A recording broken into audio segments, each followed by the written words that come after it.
Greg Reynolds and his son Jacob are moving their temporary fencing to set up a new paddock or grazing strip for their 20 cows and bred heifers. During the winter months, the cows are given access to 2 acres each week, but during the summer, the Reynolds move their cows to a new 6-acre paddock for grazing while resting the remaining pasture.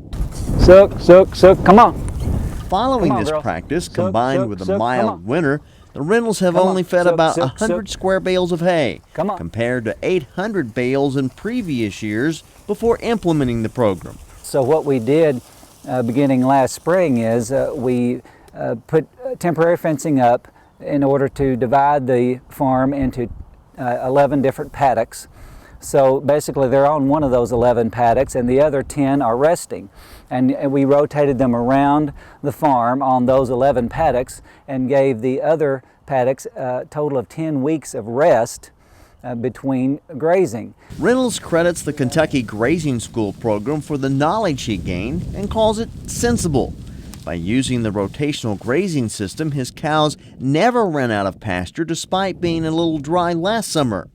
Reynolds also followed recommendations of keeping cattle fenced away from ponds for environmental and health reasons while providing water through a gravity flow tank. That was one of the things that they talked about at the grazing school, was to fence off your ponds and put in the gravity flow system so that the cattle aren't contaminating the water that they're drinking for the health of the cattle as well as the environment. The Kentucky Grazing School is offered twice a year with the goal of helping producers improve their grazing operation.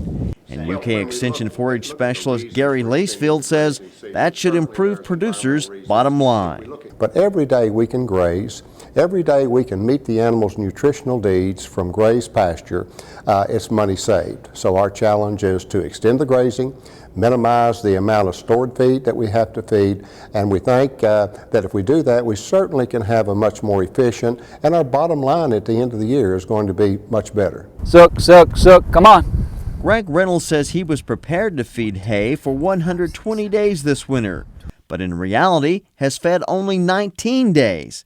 And that has his neighbors asking him a lot of questions. I had one ask me the other day, said, "Are you out of hay?" And I said, "No, I'm not out of hay." And he said, "Well, I haven't seen you feed hardly any hay all winter." I said, "I have plenty of hay, but I don't have to feed it because we were able to stockpile fescue." I said, "My cows are still grazing." Reynolds says he has enough stockpiled fescue left to graze that he could probably handle 20 more cows.